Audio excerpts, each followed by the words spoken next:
Hey everybody, this is Perch. I'm against reboots. I'm certainly against the let's renumber the comic, mainly because it's not about, are they starting a new story or is a new creative team coming on? Because I'll admit that if you're bringing on a brand new creative team who's going to take the title in a new direction, labeling it with a number one makes sense. It does. That's not the weirdest thing in the world. I can get behind that. That sounds fine. But it's the fact that it's treated like a marketing gimmick. It's the fact that they use the opportunity to let's do 30 variants and let's. What I also hate is when they do solicitation texts. It's like now we finally have the comic you've been waiting for. It's like, bitch, you just had the comic 2 months ago. You renumbered it number one. Are you saying that this thing that you were pushing out the door 2 months ago is crap? Always used to drive me crazy as a retailer when, because the solicitations come out about 3 months or so before the title hits the stands, and it would always drive me insane that you'd get people, you're still selling the book on the stands, you're still selling, issue 28 of whatever the hell it is, and then the solicitations come out, and the solicitations are given to retailers, but the retailers then give those catalogs to the customers.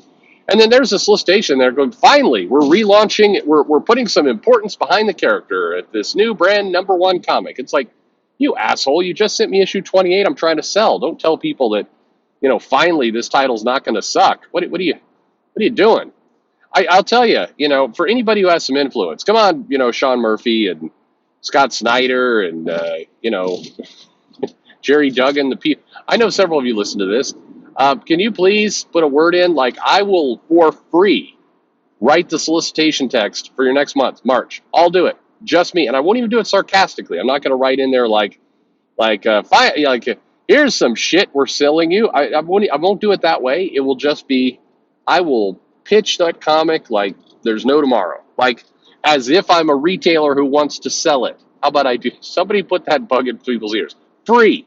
I'll do it for free. Hell, I'll do better than that. I'll pay you to do this. I will give you. I'm not going to pay you much because I'm not crazy, but I'll give you the advertising revenue of this channel for a quarter for 3 months. Everything that I make off this channel. I mean, YouTube's not paying me, so joke's on you. But still, I will give you the revenue for 3 months that this channel makes, and I'll write your solicitation. How is that what better deal can you find? Come on, come on. Just make it not suck. Make it not hurt, please. Anyway, there you go. So I got this mail here, an argument in favor of frequent reboots. Okay, this looks like the opposite of what I'm going to agree with, but let's see this listener make their case. It says, "Hello, Perch. You're a fella who seems like he doesn't love reboots." That is correct. And I agree that the sheer frequency is ridiculous, especially for books that simply don't need it, like Batman, X-Men, and the Avengers. But when it comes to titles where I think it is a foregone conclusion it will end because historically it hasn't made it past 50 issues, like Hawkman, Atom, Hawkeye, Shazam, Gambit, why not reboot? At the end of the day, I want the same thing as you, more great comics. You also say that you like when these companies have a plan. Wouldn't a guaranteed 2-year contracted complete run of, let's say, Atom by Grant Morrison be preferable to a vaguely managed run with a lower grade talent? I mean, well, sure. You can get that guaranteed 2-year run, and that's something you could advertise as such, and you could plan out your trades in a nice omnibus. It's simple to collect, simple to read, and simple for new readers. Isn't this ideal?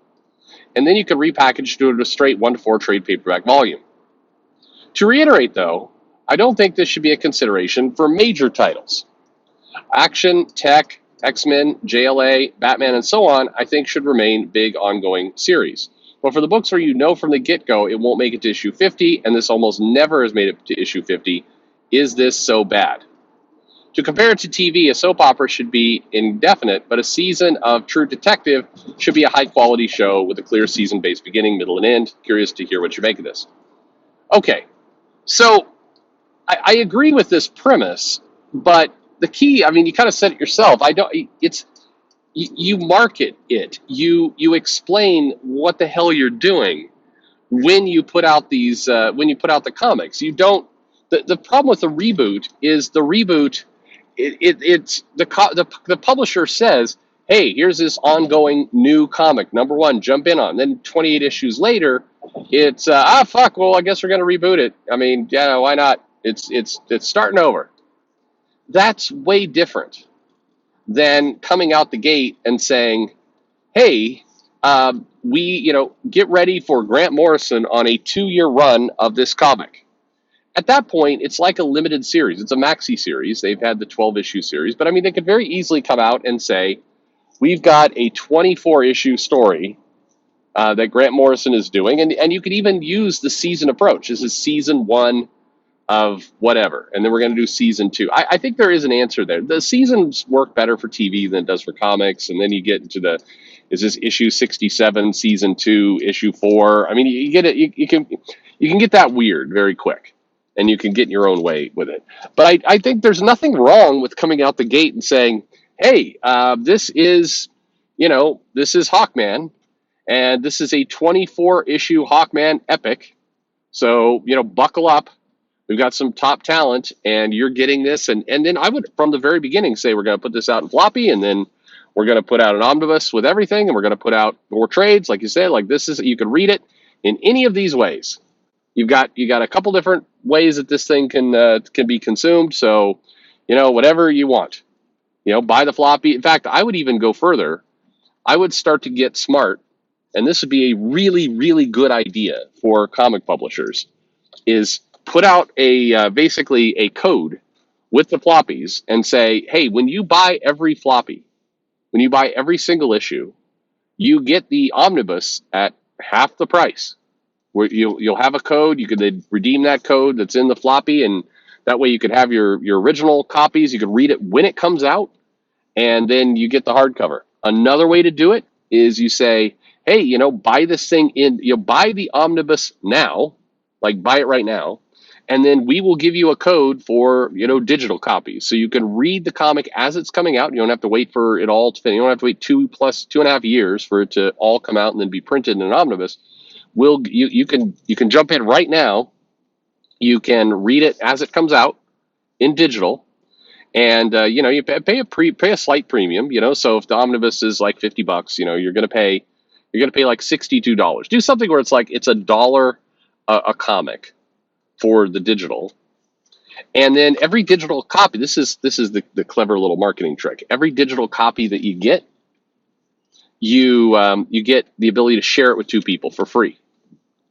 So this way, you're getting digital copy. You can read it, as it comes out, so you don't have to wait, and you can basically give 2 people of your choosing the comic, and they can also read it. And granted, some of them are going to pirate, and fuck knows, it's going to go everywhere. But the goal is you get your customers to be your own marketing department, and get them to sign up to a commitment. Now the trick is, it's like when you sign up, you're buying the omnibus before it comes out, so it's money in hand. So basically, if you're DC, you get to say, all right, we get to bank this $60 or whatever on month 1, which means this reader is in for the whole thing.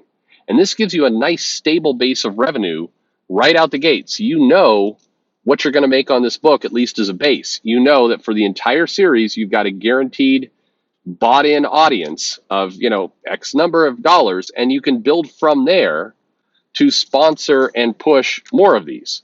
And it gives you some financial stability that you kind of know, when the title will be out. You can have some confidence to go out and sign these people to long deals. You're not, checking after 4 months to see if it's viable to continue. You can basically say, hey, hell, you could even go one step further. You could say, we're thinking of hiring Grant Morrison and Chris Burnham to do the Atom for 24 issues.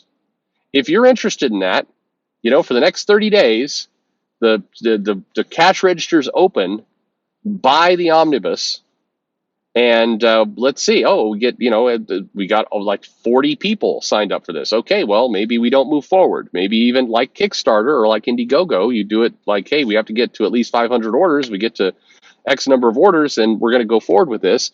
And then you still print the floppies, and you still put it out monthly and everything else, but you have some commitment up front. Anyway, there's a lot of different ways to do this. But to your point, I'm not against reboots if just it's communicated up front. This is what we're doing. And for lower level titles, it makes sense to say, rather than kind of get this mishmash of an ongoing series, I think that is one big difference between a JLA, a Batman, X-Men, and say, Hawkman or the Flash, or I don't know, even hell, Captain America, Thor, some titles like that, Hulk. I think that those, the bigger titles, the guaranteed kind of perennial titles, they're going to have creative teams come in and out of them. You want that big number of how many issues have been made, all the rest. So that's fine. You have that world, but for the smaller books, for the ones where today you're expecting to sell between 30 and 50,000, that's what you're kind of hoping for the big two. I think it makes a lot of sense to say, hey, we've committed to this creative team, writer, artist, for 1 year or 2 years, do them all in that kind of time span. And so this is the story you're going to get. You're not going to have, like, in issue 13, we're going to randomly kind of change out the creators for a couple issues, and then, like Amazing Spider-Man right now.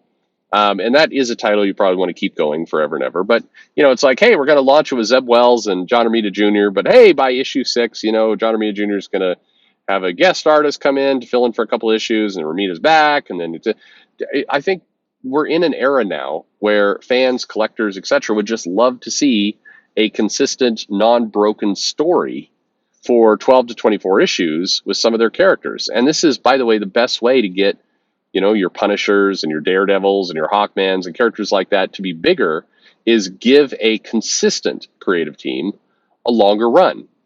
I do think that the Venditti Hitch Hawkman run did a lot of good for that character. I think DC absolutely failed to capitalize on it, but I do think you got a consistent and unbroken run on this character that was that has value. You could put it in an omnibus, you could sell it in trade, you can leverage that to help the character go bigger. So I think your idea is good. I think we agree. I think that it reboots. It's not. I would argue that what you're proposing there is not a reboot.